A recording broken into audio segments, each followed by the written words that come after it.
So I just want to make a video about dissociation and autistic shutdowns and what I think are the differences.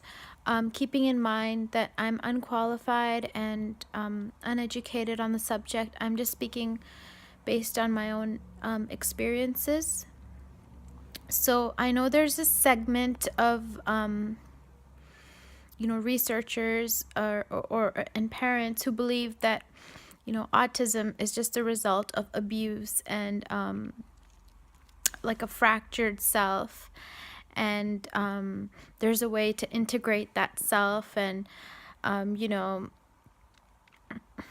neglect and abuse are the cause, and all of these stupid things, which isn't the case, right? So and the way they say it is that, well, the autistic child is basically dissociating when they're experiencing a shutdown, and so that's a reaction often to trauma and abuse, right? So they're essentially relating shutdowns to real trauma,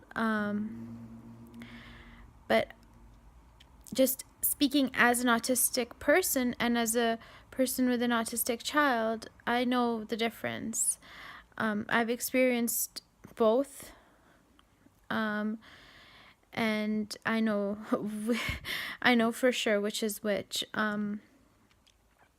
So the thing with dissociation is, you can still observe, at least for me, I can still know what's going on around me generally. It's just from a very detached place, and it's like, it's similar to a shutdown in that, often I can't I can't move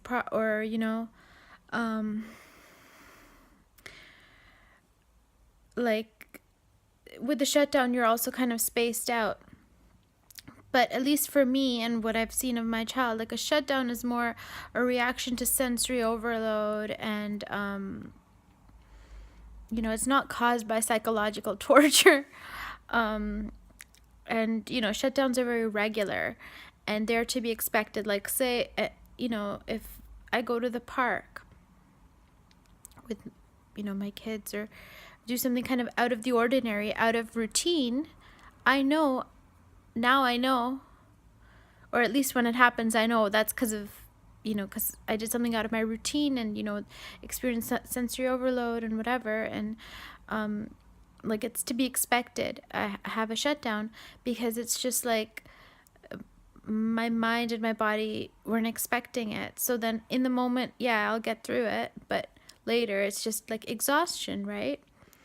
And whereas with dissociation, it's, at least for me, and what I noticed with my son, because I mentioned in a previous video that he had been abused for a few weeks by a therapist, and I think he was experiencing shutdown, but it could have easily devolved further into trauma-based dissociation, is that he would space out and just be like in fear, it seemed like, and like, you could wave your hand in front of him and he wouldn't even be looking at you, just be like frozen from fear. And it's very evident because something would trigger it often, and it was that. And when that therapist was discharged within a week or so and he felt safe and better, he was, it was like that didn't happen anymore, because it was based off of so much fear, and he couldn't speak and say. And so I think that could have easily, if we'd kept that lady on, maybe that would have caused it could have caused real trauma to him. So thank God that ended. And with me, I experienced a lot of bullying when I was growing up in North America. I experienced a lot of bullying, not so much in the other places I've lived, at all. But with the dissociation, I've related I I related my bullying and horrible experiences that I'd had for so many years, just to school environments in general. And and I know it wasn't a shutdown because I would dissociate and feel detached and couldn't control it, and no sensory overload or anything had happened to cause it. It was just based from my feeling of extreme fear and being in that environment, and it just made me detached because I think psychologically I was expecting the bullying and the whatever, and and the thing is, there's the other thing, selective mutism, and often I just couldn't even talk, and that's because when I used to get bullied in Canada when I was younger, I just suddenly I would remove myself from the kids, and one of the ways I did that, even in class, would be that because I would remove myself thinking, well, then if I something about me annoys people that they want to bully me, obviously you blame yourself as a kid. So one of the ways I did that was selective mutism, which isn't that selective. You can't, I couldn't control it. I couldn't make myself talk. It's like I lost my voice whenever I went to school. I just felt like I had no voice. Once in a while it would pop up, but generally I just felt like I couldn't talk. And generally, majority of my school day, I literally couldn't talk. It felt like, and I would try, and and a little a croaking noise sometimes would come out, and I would relate that more to my dissociation sometimes rather than, autistic shutdowns or whatever. So anyway, that's my experience with that. The thing with dissociation is that I feel like shutdowns can be a bit more predictable. Obviously, if you're going to have a very busy, overloaded day and it's out of your routine, and you're going to end up tired and you know that. So you can even, especially as an adult, you can kind of section off a block of time because it's expected and it's known. But with dissociation, the scary thing about it is that generally it just comes on, and it can last for quite a while. It can last for days. Some people I've read and heard that it can last for weeks and even months. You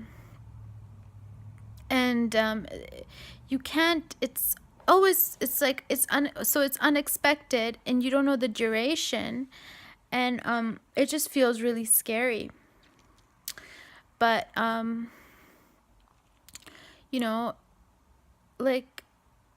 it's just really painful to even express, or and I watched videos of this psychologist. Her YouTube name is Celtic Counseling. Is that how you pronounce it? Celtic Counseling.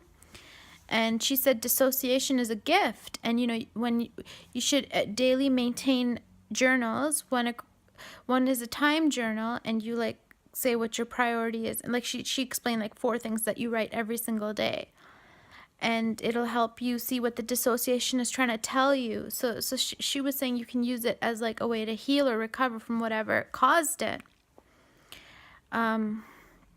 I remember I tried to do that for a few days, but because at that time there was an onslaught of things constantly happening, adding to that type of stressor, that I kind of gave up on it because it's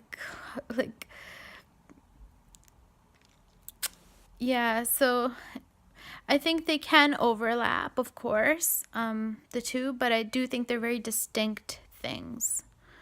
So anyway, that's my take on it, just speaking from personal experience, which is obviously the point of this video. Thank you for watching.